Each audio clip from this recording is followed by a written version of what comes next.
আল্লাহ রাব্বুল আলামিন হযরত ওমরের উপরে 12টা 22 খানা আল্লাহর কোরআনের আয়াত নাযিল করেছেন।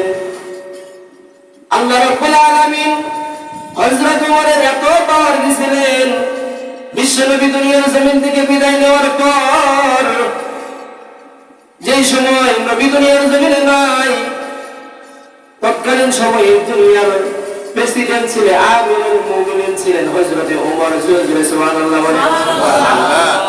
একদিন হযরত হুসাইন রাদিয়াল্লাহু তাআলা আনহু এবং ওমরের এক সন্তান ছিল, নাম ছিল আব্দুল্লাহ। আব্দুল্লাহকে হুসাইন রাদিয়াল্লাহু তাআলা আনহু বলতেছেন, কথায় খেলাধুলার মাঝখানে হযরত ওমর রাদিয়াল্লাহু তাআলা আনহু সন্তান আব্দুল্লাহকে হুসাইন রাদিয়াল্লাহু তাআলা আনহু বলতেছে, গোলামের ঘরে গোলাম। এই কথা বলার পর হযরত ওমরের সন্তানের আর সহ্য হয় নাই। আব্দুল্লাহর মনে কষ্ট হয়েছে, আমার বাবা এই সময়কার বর্তমান রানিং প্রেসিডেন্ট আমিরুল মুমিনিন, আমাকে তুই বলিস, আমাকে বলে নাকি আমি গোলামের ঘরে গোলাম। এই কথা বলার পর আব্দুল্লাহ রাদিয়াল্লাহু তাআলা চোখ দিয়ে পানি ফেলাইতেছেন। পানি ফেলাইয়া বাবার দরবারে গেছে বিচার চাওয়ার জন্য। হযরত আব্দুল্লাহ দৌড়ে গেছে বাবার দরবারে, ইমামের কাছে। ও বাবা, আপনি তো বর্তমান রানিং প্রেসিডেন্ট, মুসলমানের আমির। ও বাবা, আমার একটা বিচার, হুসাইন আমাকে গোলামের ঘরে গোলাম বলছে, সন্তান হিসাবে বিচার চাই না। আপনি তো বর্তমান রানিং প্রেসিডেন্ট, আপনার একজন কর্মী হিসাবে, আপনার একজন দর্শক হিসাবে আপনার কাছে আমি বিচার চাইতেছি। আমাকে গোলামের ঘরে গোলাম বলছে হুসাইন, আমাকে সঠিক বিচার করে দিবেন। আমি জানি আপনি নবীজির কাছ থেকে 2 নম্বরে কোনো বিষয় শিখেন নাই, 2 নম্বরে শিখেন নাই। আপনি এক আল্লাহর গোলাম। আমাকে ওমর, আমাকে হুসাইন কেন গোলামের ঘরে গোলাম বললো? ওমর বলতেছে, আব্দুল্লাহ চিন্তা করবে না, কান্না করবে না, তোমাকে হুসাইন কেন গোলামের ঘরে গোলাম বলবে? এটা শোনার জন্য ওমর রাদিয়াল্লাহু তাআলা আনহু দৌড়ে গেছে আলীর কাছে। বলতেছে, আলীও, তোমার সন্তান হুসাইন আমার সন্তান আব্দুল্লাহকে গোলামের ঘরে গোলাম বলছে। ওগো আলী, তুমি কি বিচার মানো? আলী বলতেছে, আগে হুসাইনের কাছে এসে গাই বলছে কিনা। আলী রাদিয়াল্লাহু তাআলা আনহু হুসাইনকে ডাক দিয়েছে, হুসাইন এদিকে আসো। ডাকার সাথে সাথে হুসাইন আসছে, বলতেছে, জি বাবা। হযরত আলী বলে, তুমি কি ওমরের ছেলেকে তুমি কি গোলামের ঘরে গোলাম বলছো কিনা? হুসাইন বলতেছে, জি আমি গোলামের ঘরে গোলাম বলছি। সুবহানাল্লাহ বলেন না? সুবহানাল্লাহ। এটা তো সন্তান, বাস্তবমুখী কথাবার্তা, যা বলছে তাই প্রমাণ। আমরা থাকবে এটা বলতাম, কিন্তু হুসাইন রাদিয়াল্লাহু তাআলা আনহু বলতেছে, আব্বা আমি তো বলছি গোলামের ঘরে গোলাম, এখনো বলতেছি, এখন পর্যন্ত বলতেছি আব্দুল্লাহ গোলামের ঘরে গোলামের সন্তান, গোলামের ঘরে গোলাম। এই কথা বলার পর হযরত ওমর রাদিয়াল্লাহু তাআলা আনহু বলতেছে, আলী তুমি কি বিচার মানো কিনা? আলী বলতেছে, বিচার মানবো না কেন? অবশ্যই মানি, বিচার মানি। ওমর বলতেছে, যদি বিচার না মানো তাহলে আমি মক্কা মদিনার বড় বড় সাহাবীদেরকে ডাইকাই না, সকলকে দাওয়াত করে তারপরে তোমার সন্তানের বিচার করব। এই কথা বলার পর হযরত আলী বলতেছে, ওমর আপনার কাউরে ডাকার দরকার নাই, আপনি যেই বিচার করবেন আমি আলী ওই বিচারে সন্তুষ্ট থাকবো। সুবহানাল্লাহ বলেন। এই কথা বলার পর হযরত ওমর বলতেছে, আলী আগামী জুমাতে তোমার সন্তান হুসাইনের বিচার হবে মসজিদে নববীর ভিতরে। হাজার হাজার সাহাবী মসজিদে জুমার দিন জুমার নামাজের পড়ার ভিতরে হযরত ওমর বলতেছে, ওগো সাহাবী, আজকে মসজিদের ভিতরে এমন একজন মানুষের বিচার হইবে, হযরত হুসাইন আলীর সন্তানের হযরত হুসাইনের বিচার হইবে। এই কথা বলার পর সাহাবীরা, হাজার হাজার সাহাবীরা কান্নার রোল ফলায় দিয়েছে। সুবহানাল্লাহ বলে মসজিদের ভিতরে কান্নার রোল বলতেছে, কি বলতেছি, এমন একজন সাহাবী, এমন একজন ব্যক্তির বিচার নালিশ নিয়ে আসছেন, যেই নবী আমার আপনার যে নবী এমন এক নাতিন ছিলেন, এত আদরের নাতিন ছিলেন। তার জীবদ্দশাতে হুসাইনের সর্বাঙ্গ শরীরের সব অঙ্গের ভিতরে আল্লাহর নবীর চুমার ডাক ছিল। সুবহানাল্লাহ বলেন। হুসাইনের সর্বাঙ্গ বডির ভিতরে এমন কোন জায়গা ছিল না যেই জায়গায় আল্লাহর নবীর ঠোঁট মুবারকের চুমা না ছিল। সুবহানাল্লাহ। আর এই হুসাইনের বিচার আপনি করবেন, সাহাবীরা ডাকতে বলতে, ওমর আপনি আল্লাহর নবীর একজন বিশ্বস্ত খাদেম ছিলেন, আপনি বর্তমানে আমিরুল মুমিনিন মুসলমানের প্রেসিডেন্ট, আপনার কোন বিষয়ে কোনদিন আবদার করি নাই। ওগো ওমর, ওগো আমিরুল মুমিনিন, আজকে আপনার কাছে আবদার জানাই, হুসাইনের বিচার না করলে কি হয় না? ওমর ডাকতে বলতেছে, ওগো সাহাবীরা, আজকে যদি বিচার না কইরা আমি মইরা যাই, কাল কিয়ামতের ময়দানে মাওলার কাঠ করে যখন আমাকে দাঁড়া করাইবে, যখন বলবে ওগো ওমর তোমার সন্তান আব্দুল্লাহ তোমার একটা বিচার দিছিল, ওই বিচারটা তুমি করো নাই, মাওলার দরবারে আজকে আজকে আইছো, বিচার ঠিক মতো করতে পারো নাই, তোমার ঠিকানাটা জাহান্নাম হয়ে যাবে। ওগো সাহাবীরা, ওই সময় কি তুমি আমার জামিনদার হইলা কিনা? সাহাবীরা বলতেছে, না, ওই সময় কোনো জামিনদার হইব না, আপনার যা মন চাই বিচার করেন। তার আগে একটা কথা বলি, এমন এক উমর, আপনারা জানেন যে রাস্তাকে উমর হাঁটতো, ওই রাস্তাকে 40 দিন পর্যন্ত শয়তান যাইত না। সুবহানাল্লাহ। জোরে জোরে সুবহানাল্লাহ সবাই বলেন। এমন এক উমর ছিল, এমন এক সাহাবী ছিল, পাওয়ারফুল সাহাবী। উমরের ক্রোধ এতটাই বেশি ছিল, সব সময় সত্যতা নিয়ে থাকতো। ইসলামের মহা একজন নায়ক ছিল ওমর। ওমর রাদিয়াল্লাহু তাআলা আনহুর একটা সন্তান ছিল, নাম হলো আবু শাহামা। কেমন বাবা, এখান থেকে পরিচয় নিয়ে নেন। মক্কার সাহাবীরা আয়েশা হযরত ওমর বলতেছে, ওমর আপনার সন্তান আবু শাহামা নাবিস খেয়েছে, মদ পান করেছে, মদ পান করেছে। তৎকালীন সময়ে যারা মদ পান করবে তাদের জন্য শাস্তি হলো 80 দুররা মাইল, তথা 80টা দুররা দেওয়া হবে। এমন মাইল মানে হলো দুররা, 80টা টাকা করতে হয়। তখন সাহাবীরা বলাবলি করতেছে, মদের বিচার তো 80 দুররা মারতে হয়, সন্তানের গলা দেখে ওমর কেমন করে। এই কথা যখন বিচার দিছে, হযরত ওমর আয়েশা আবু শাহামা বলতেছে, আবু শাহামা এদিকে আসো, তুমি কি মদ পান করছো কিনা? আবু শাহামা বলতেছে, না বাবা, আমি মদ পান করি নাই, আমি নাবিস খাইছি, আমি নাবিস পান করছি। তার আগে বললেন এই নাবিসটা কি আর মদ কি? মদ আপনারা ছিলেন কিন্তু নাবিস ছিলেন না। নাবিস এখন পর্যন্ত আরবিয়ানরা খায়, আরবিয়ান যারা আছে তারা এখন পর্যন্ত এই নাবিস খায়। নাবিস হলো আগা রাত্রিতে খুরমার খেজুর দুধে ভিজায় রাখা, পরের দিন সকালবেলা খায়, প্রোটিন যুক্ত খাবার, অনেক শক্তিশালী খাবার। কিন্তু এই একই খাবার যদি 2-3 দিন ভিজায় রাখা খায়, 2-3 দিন ভিজায় রাখা খাইলে এটা মদ হয়ে যায়। হযরতে আবু শাহামা বলতেছে, আব্বা আমি তো খাই নাই, আমি নাবিস পান করছি, তবে একটু দেরি হয়ে গেছিল, সকালবেলা খাওয়ার কথা আমার একটু দেরি হয়ে গেছে। হযরতে ওমর নিজের নাক আবু শাহামার মুখের কাছে নিয়ে দেখে হালকা একটু গন্ধ করতেছে, হালকা একটু প্রাণ পাওয়া যাইতেছে। সাথে সাথে মসজিদের ভিতরে নিয়ে গেছেন। মসজিদে যায় সাহাবীদেরকে বলতে, সাহাবী আমার সন্তানের ব্যাপারে বিচার দিছে, আমার সন্তান নাকি মদ পান করছে, তোমরা যাও আবু শাহামাকে পিলারের সাথে বাঁধো। পিলারের সাথে বাঁধার পরে বিচার কার্যক্রম শুরু করতেছে। ওমর কে সন্তান আর কে ভালো মানুষ আর কে পাবলিক সেটা দেখার বিষয় না, আল্লাহর আইন ঠিক আছে কিনা, রাসূলের সুন্নাত অবমাননা করছে কিনা, এটাই বড় বিধান। সুবহানাল্লাহ। যখন বলছে যে বাইদা ফেলে, পিলারের সাথে বাইদা ফেলছে, বাইদা ফেলার সাথে সাথে হযরত ওমর ডাকতে বলতে, আল্লাহ যা আবু শাহামাকে 80টা বেত্তা, 80টা দুর্বা মারবা, 80টা আঘাত করবা। হযরত ওমরের একটা চাবুক ছিল, চামড়ার চাবুক, অনেক শক্তিশালী করে বানানো। জল্লাদ চাবুকটা হাতে নেয়, থরথর করে কাঁপে।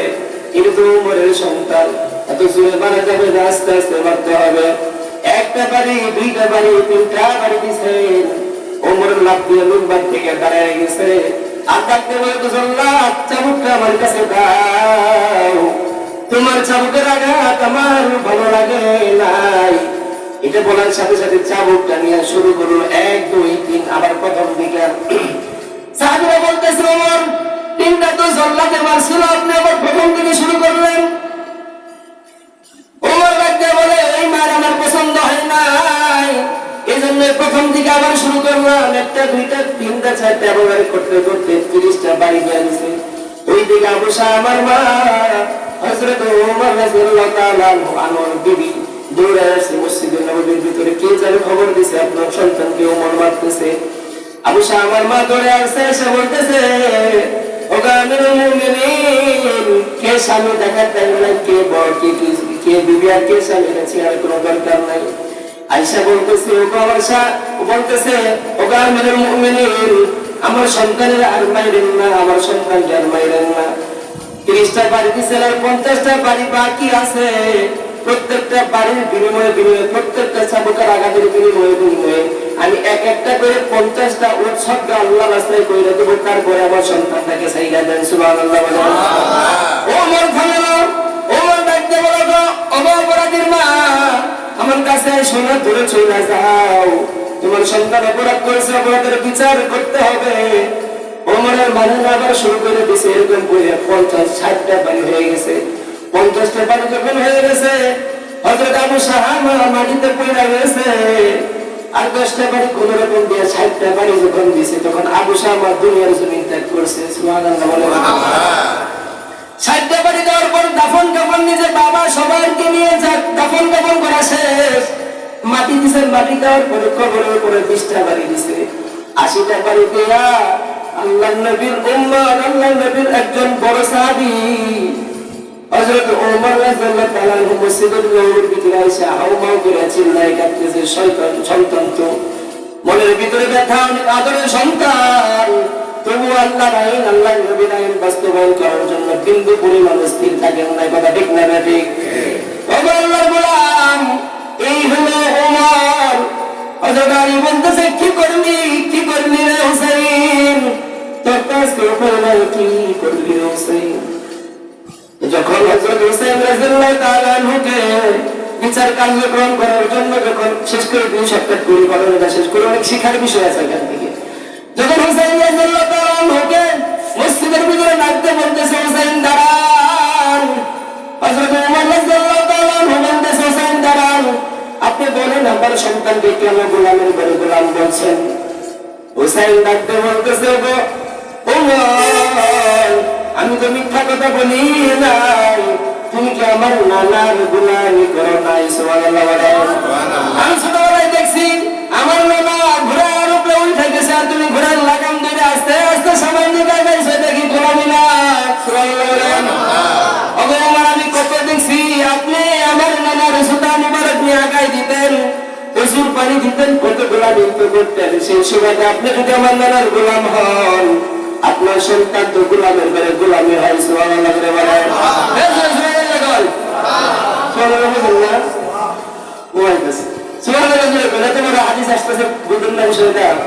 এই কথা বলার পর যখন বলছে আপনি তো গোলামের ঘরে গোলাম, আপনার সন্তান তো গোলামের ঘরে গোলামি, ওমর রাদিয়াল্লাহু তাআলা আনহু কথা শুনে না আকাশ খুলে গেছে, মসজিদের নববীরা কেমন করে থমকে গেল। বলার সাথে ওমর ডাকতে বলতেছে হুসাইন, তুমি যে বিষয়টা এখন বর্ণনা করবা কাগজ কলম কি লেখা দিতে পারবা কিনা? হুসাইন বলতেছে অবশ্যই পারবো, 100 বার পারবো, পারবো না তো অবশ্যই পারবো। সাহাবীকে বলতেছে যাও হুসাইনের কাছ থেকে এটা লিস্ট করে নিয়ে আসো, সাইন দিয়ে নিয়ে আসো, আমি গোলামের ঘরে গোলাম ছিলাম, আমি গোলাম ছিলাম, আমার সন্তানও গোলামের সন্তান, সেই হিসেবে গোলামের ঘরে গোলাম। হুসাইন রাদিয়াল্লাহু তাআলা আনহু লিখে দিতেন। লিখে দেওয়ার পরে হযরত ওমর রাদিয়াল্লাহু তাআলা আনহু মিম্বার থেকে দাঁড়ায় বলতেছে, তিনার সন্তানকে ডাকতেছে আর বলতেছে আব্দুল্লাহ, আর নালিশ করিস না, আর নালিশ করিস না। কাল মুসিবতের দিনে সাহাবীদেরকে বলে যাইতেছে ওগো সাহাবীরা, আমি ওমর যখন দুনিয়ার জমিন থেকে বিদায় নিব, আমার কাপড়ের ভিতরে আজকের এই সাইনটা গোলামের ঘরে গোলাম ছিলাম, এই সাইনটা তোমরা দিয়ে দিও। আর এমন একজন ব্যক্তি সাইন দিছে, আল্লাহর নবী শতবার বলছে সাইয়্যিদা শাবাবে আহলিল জান্নাহ, হাসান আর হুসাইন হলো জান্নাতি যুবকদের সরদার, জান্নাতি যুবকদের নেতা হবে হাসান আর হুসাইন। চিল্লায় সুবহানাল্লাহ।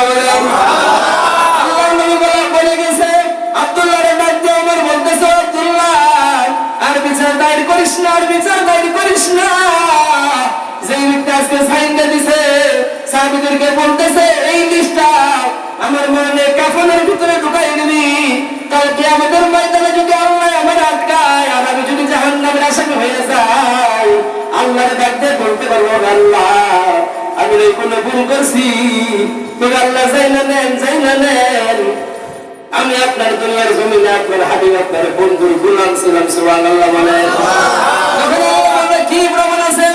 জান্নাতি সরদার আল্লাহর নবী বর্ণনা করেছেন সাইয়্যিদা শাবাবে আহলিল জান্নাহ হাসান আর হুসাইন ছিল জান্নাতের, হাসান আর হুসাইন হলো জান্নাতি, যুবকদের সরদার যুবকদের নেতা, ওই নেতা আমার সাইয়্যিদা দিয়েছে। সুবহানাল্লাহ বলেন।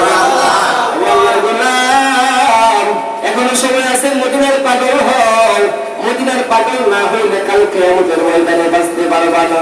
আল্লাহর নবীর উম্মতেরা দাও, আল্লাহর নবীর সুন্নাতকে অনুসরণ করো, দাড়ি লম্বা রাখো আর পাঞ্জাবি পায়জামা গায়ে দিয়ে মসজিদের দিকে দৌড়ে আসো, সুন্নতের উপরে বিচল থাকো, সুন্নতের উপর অটল থাকো, যাতে করে কাল মুসিবতের দিনে কিয়ামতের ময়দানে আল্লাহর নবী তোমার মুখটা দেখে জানি চিনতে পারে জীবনে একবারও আমার ডাকছিল আল্লাহ আমার সুন্নাতকে অনুসরণ করছিল, এই কথা বললা তুমি যদি জাহান্নামের আসামি হয়ে যাও, কাল কিয়ামতের ময়দানে আল্লাহর নবী তোমার সুপারিশ করে জান্নাতের মেহমান বানায় দিবেন। সুবহানাল্লাহ।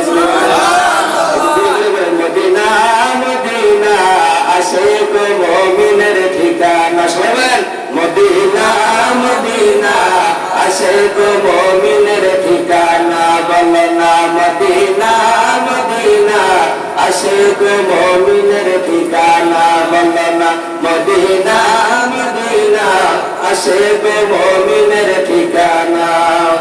দিদার চেয়ে কাঁদো তুমি, দিদার চেয়ে কাঁদো তুমি, হও না নবীর দেওয়ানা, মদিনা মদিনা আশিক মুমিনের ঠিকানা। শুনে বলেন নবীর মুহাব্বতের গান, মদিনা মদিনা আশিক মুমিনের ঠিকানা, বলো না মদিনা মদিনা আশিক মুমিনের ঠিকানা। ওরে দিদার চেয়ে কাঁদো তুমি, হও না নবীর দেওয়ানা, মদিনা মদিনা আশিক মুমিনের ঠিকানা। অন্যদিন সময় বলি ইনশাআল্লাহ, আজকে সময় অনেক সংক্ষিপ্ত হয়ে গেছে, তো আপনারা তো দেরি করে আসেন। আরেকটা বড় আমল আপনাদেরকে বলতেছি, যেটা আপনারা কেমন জানি আইন বানায় নিয়েছেন, এটা আমার কাছে আমি বলবো আর মনে থাকেন, আসতে মনে হয়েছে 2 মিনিট পরে নামাজ পড়তেছি, তবু আপনাদেরকে মেসেজটা জানাই আমি। আচ্ছা আপনারা এখন কি করতে আসছেন? এখানে কোন নামাজ পড়তে আসছেন? জোরে বলবেন, জোরে বলেন, কোন নামাজ পড়তে আসেন? জুমার নামাজ কয় রাকাত বলতে পারেন? কে পারবেন একটু দাঁড়ায় বলেন তো, আপনি বলেন আমি বলতে পারবো। জুমার নামাজ কয় রাকাত? জুমার নামাজ কয় রাকাত? ফরজ 2 রাকাত, কিন্তু বাকি আরো তো আছে নাই? আগে 2 রাকাত পড়ছেন, 4 রাকাত, এটার নাম হলো কাবুলাল জুমা। কি নামাজ? জোরে বলেন, কি নামাজ? জুমার নামাজ পড়তে আসেন, যাবেন না। আপনি আসছেন আপনার বাবার সম্পত্তি থেকে নিয়ে যান, আমার বাবার সন্তান, আপনার জিজ্ঞেস আপনার আপনার নাম কিন্তু জানি না, আপনি আমার বাবার সন্তান হলেন, আসছেন জুমার নামাজ পড়তে, বলতে পারতেছেন না কোন নামাজ বা কি কি কোন সময় নামাজ পড়বো, কয় রাকাত নামাজ বলতে পারবেন না, তাহলে আপনি নামাজ হইলেন? নামাজ হইলেন না তো। এখন আসেন জুমার নামাজ কয় রাকাত? 10 রাকাত। সারাজ বলেন না, এখান থেকে বাইরে নেন কাবুলাল জুমা, তারপরে 2 রাকাত কাবুলাল জুমা আইসা সাইডে 4 রাকাত পড়ছেন, যারা পড়েন না এখন সময় দিব পড়বেন, তারপরে 2 রাকাত ইমাম সাহেবের পিছনে পড়বেন ফরজ, এটা হলো জুমার ফরজ। কয় রাকাত হলো? 6 রাকাত। তারপরে বাইরে যান গাছের রাকাত কারা পড়বো? বাইরে যে যান গা ওটা কি নাই? 4 রাকাত আছে জানেন? আমি কেমন নামাজ শেষ করে পিছনে যাই কি উড়ু করে করতেছে না কেন? আইসেন জুমার নামাজ পড়তে, নামাজ শেষ করে না শেষ করে গেলেন, আপনারা কেমন চালু করলেন? জুমার নামাজ পড়তে আসেন, দায়মে সুন্নাত না পড়লে গুনাহগার হবেন, কিসের জন্য আসছেন এখানে?